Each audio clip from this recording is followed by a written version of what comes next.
Good morning everyone. आज हम लोग क्लास 9th के सोशल साइंस के अंतर्गत सिविक्स का जो पहला लेसन है लोकतंत्र क्या और लोकतंत्र क्यों, इस पर चर्चा करेंगे। लोकतंत्र, जैसा कि हम लोग जानते हैं कि शासन के अनेक रूप विकसित हुए हैं। इन सारे रूपों में लोकतंत्र को सर्वोत्तम शासन का रूप अब तक माना गया है। शासन के रूपों में प्राचीन काल से लेकर के अब तक राजतंत्र आया, अधिनायक तंत्र आया, कुलीन तंत्र आया, बहुत सारे शासन के रूप आए, जिसमें लोकतंत्र जो आधुनिक युग का एक देन है, इस शासन को सर्वोत्तम कहा गया है। इसका चर्चा हम करेंगे बाद में, यह शासन का सर्वोत्तम रूप क्यों है। आज हम लोग देखें कि संसार में, दुनिया के भिन्न भिन्न देशों में जो सरकारें हैं, उन्हें दो रूपों में, दो भागों में वर्गीकृत किया गया है। एक है प्रजातांत्रिक यानी लोकतांत्रिक, और दूसरा है गैर लोकतांत्रिक अर्थात गैर प्रजातांत्रिक। इन दोनों सरकारों के बीच क्या अंतर है, उसको हम पहले समझ लें। इसके बाद हम आएंगे कि प्रजातंत्र क्या है, प्रजातंत्र की क्या परिभाषाएं हैं इत्यादि। तो प्रजातांत्रिक सरकार क्या है? वह सरकार जिसका निर्माण जनता के द्वारा किया जाता है। सरकार का निर्माण वह उस देश के नागरिकों के द्वारा होता है, और वह सरकार एक निश्चित संविधान के द्वारा, निश्चित संविधान के आधार पर कार्य करती है, जिसमें लोगों के कल्याण की बात होती है, जिसमें लोगों की अधिकारों की बात होती है, अधिकार और कर्तव्य होते हैं। इस प्रकार के शासन के रूप को प्रजातांत्रिक सरकार कहा जाता है। इसमें एक मर्यादा होती है, और वह है अधिकार और कर्तव्य। वह अधिकार और कर्तव्य सरकार का हो या नागरिकों का, उसके सीमा से हम सीमा को हम क्रॉस नहीं कर सकते हैं। इसकी एक और विशेषता है प्रजातांत्रिक सरकार की, कि यह निश्चित अवधि के लिए होती है। संसार के अनेक देशों में कहीं 4 साल है, कहीं 5 साल है, कहीं 6 साल है, तो निश्चित अवधि है। निश्चित अवधि के लिए सरकार का गठन होता है। अवधि पूरा होने पर पुनः निर्वाचन होता है, और फिर नए सरकार का गठन होता है। इस प्रकार की जो प्रक्रिया होती है वह कहलाता है, इस प्रकार की जो सरकारें होती हैं वह कहलाती हैं प्रजातांत्रिक सरकार।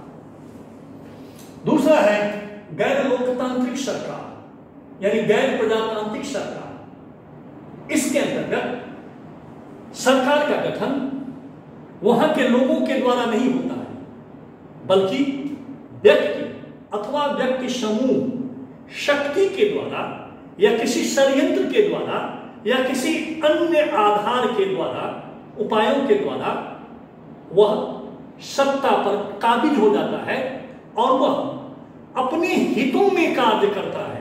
उसमें नागरिकों का जन कल्याण निहित नहीं होता है। उसमें व्यक्ति अथवा व्यक्ति समूह जो शासक बन जाता है, उसके हितों का ही वह अपने हितों को उस शासन में, उस सत्ता में देखता है। इसमें न कोई संविधान होता है और न ही कोई अवधि होती है। ये शासक सामान्यतया तानाशाह बन जाते हैं। संसार के भिन्न भिन्न देशों में भले ही दिखावे के लिए कुछ प्रजातांत्रिक उपायों का सहारा लिया गया है, लेकिन वह केवल नाम मात्र के लिए है, वह केवल ठगने के लिए है। इसमें मुख्य रूप से शासक तानाशाह हो जाते हैं, और इसकी कोई अवधि नहीं होती है, जब तक चाहे वह सत्ता में बना रहता है। इस प्रकार इसमें नागरिकों के अधिकारों का कोई ख्याल नहीं होता। हाँ, नागरिकों के कर्तव्यों का इसमें पालन किया जाता है। नागरिकों को राइट नहीं बल्कि ड्यूटीज दिया जाता है। इस प्रकार की जो सरकारें संसार के भिन्न भिन्न भागों में हैं, ये है गैर लोकतांत्रिक अर्थात गैर प्रजातांत्रिक सरकार। तो हमने देखा कि अभी संसार में जो सरकारें प्रचलित हैं उनमें दो हैं, पहला प्रजातांत्रिक और दूसरा गैर प्रजातांत्रिक। अब हम आते हैं लोकतंत्र की परिभाषा को देखते हैं। लोकतंत्र हम लोग जिस युग में जी रहे हैं वह मॉडर्न एज है, वह आधुनिक एज है। तो आधुनिक युग की अनेक सारी विशेषताएं हैं, उन सारी विशेषताओं में एक है प्रजातंत्र।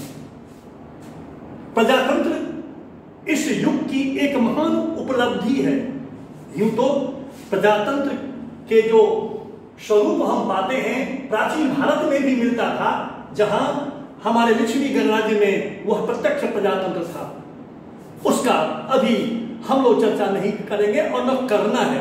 अभी वर्तमान में जिस प्रजातंत्र का हम चर्चा कर रहे हैं वह आधुनिक प्रजातंत्र है, वह आधुनिक युग की एक देन है।